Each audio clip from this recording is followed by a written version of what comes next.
One key for understanding the peculiar relationship between improvisation and composition, which characterized the second half of the 20th century, is to ask two complementary questions. First, why and how were jazz players drawn to experimental composition?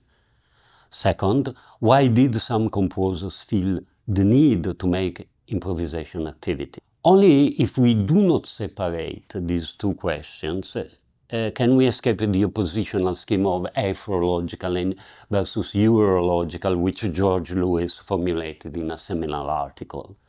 In the next video examples, we will see that the complementary motion of the two cultures determines both benefits and sacrifices.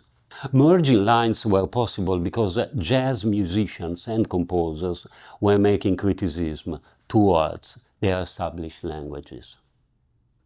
In my first lecture, I observed some of the claims that guided the composers playing in improvisation ensembles, the advancement of the performing actions and the musical understanding of gestures, the impact of choice made in real time, the reciprocal influence of the members during the performance, the peculiar dramaturgy arising from the interactions. On the other side, free jazz adopted the model of the ensemble of soloists, which was developed within the avant-garde composition. Bouleiz's Le Marteau sans Maître, Stockhausen's Zeitmasse, Berrios' circles are the classic example for it. Melodic and harmonic structures were less based on modality and increasingly filled the chromatic space.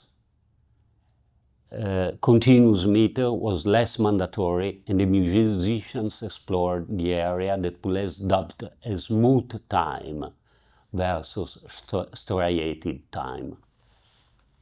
An examination of the performance of the Michel Portal unit at the Jazz Festival of Chateau Vallon in 1972 is particularly informative, since we can compare the attitude and style of Portal as leader of this group with his playing as a member of the ensemble New Phonic Art that we observed in our first example. The disposition of the musicians refers to the jazz culture. Portal plays phrases, a layer which is superimposed on irregular meter. A further aspect is the presence, even a latent presence, of swing, something that again has to do with a micrological elaboration of time proportions. In his influential book, Jazz, Its Evolution and Essence, 1956, André Odeya, a musician belonging to the same milieu of Portal, observed, swing is possible in classical jazz only when the beat, though it seems perfectly regular, gives the impression of moving inexorably ahead. A mixture of striated and smooth time seems to emerge here. Striated time is understood as a kind of infrastructure on which blocks of smooth time can be projected.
In a recent essay dedicated to the reciprocal attraction of free jazz and improvisation ensembles with composers, Vinko Globoka remarked that the meeting of the two cultures had peculiar features in this period.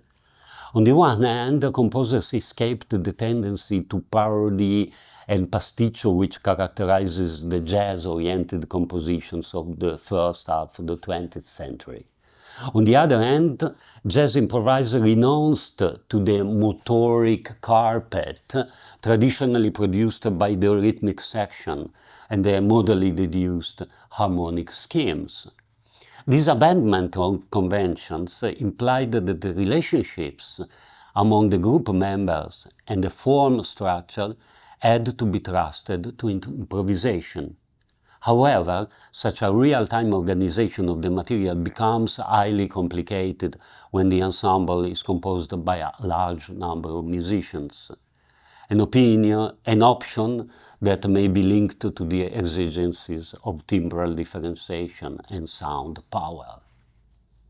Notational devices intervene for the necessity of coordination. As we will see in the next example, taken from a video recording of a concert of the Globe Unity Orchestra held at the Berliner Jazztage in 1970, it is not a question of musical bilingualism in the sense of Kai Mantle Hood, but rather of variable mixtures of elements of both cultures. Jazz musicians were interested in the sounds and textures found in the scores of avant-garde composers. Motion of masses, tenuto sounds with light vibrations, micropolyphony, the borders between sound and noise or sound and silence. A fluctuating sound texture originates from the overlapping lines of 9 wind instruments, recalling a stylistic feature of George Ligeti. Emerging from this continuous sound layer, Albert Mangelsdorff performs a solo derived from figures fixed on a score. Elements of composition and improvisation are intertwined in a peculiar way.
The interest of the jazz player for serial and post-serial composition regards above all the new materials, the continuous and variable sounds, the aperiodic treatment of musical time, the elaborations and mixtures of mass structures, the insertion of noise and the unconventional sound production in conventional instruments.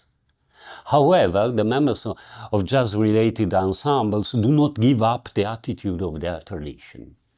As Frank Tiro noticed it in a comparison between jazz improvisation and Western composition, the skilled improviser begins with neither a completely free or totally blank situation, nor rambles aimlessly to an inconclusive termination, but instead develops motives with cyclic treatment.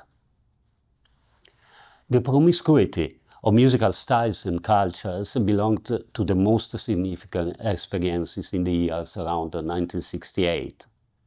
In the UK, an experimental trend emerged within industrialized popular music, following some paths traced by the late work of the Beatles. The so-called progressive rock produced unprecedented fusions, using materials and techniques of contemporary composition, electronic music, free jazz, and folk. The analysis of such hybrid works is not easy. It implies that the detection of different layers and the evaluation of their roles within the whole. In the following excerpt from a performance of the Spontaneous Music Ensemble, recorded in the studios of the Norwegian Broadcasting Corporation in 1971, the voice of pop singer Julie Driscoll is joined by the voice of group leader John Stevens and saxophonist Trevor Watts to create a captivating interplay of similar sounds, moving in free improvisation between unisono and heterophonies. It is a pattern that we find replicated in the take Sailor's Tale from the album Island by King Crimson, and in several passages of the album September Energy by the rock jazz band Centipede, directed by Kate Tippett.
The open-ended evolution of a rhythmic melody with interferences of voices and instruments is a stylistic feature of progressive rock, which originated in Canterbury and had its major expression in the band Soft Machine. In the next excerpt, from 1972, two original members of Soft Machine, Kevin Ayers and Robert Wyatt, joined saxophonist Lol Collins and keyboard player David Bedford, formerly a short-time student of Luigi Nono, for an improvisation with characteristic elements of the Canterbury style, meditative sound explorations, repetitive patterns recalling Terry Riley's organ improvisations, and clusters of electric organ.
To conclude these lectures on musical improvisation and the dialectics of liberation, we can highlight the political component. The explicit connection with the 68 movement or the presence of some of its leading ideas can be considered as the common thread of a musical scene which is otherwise diversified in terms of geographical fields and styles of performance.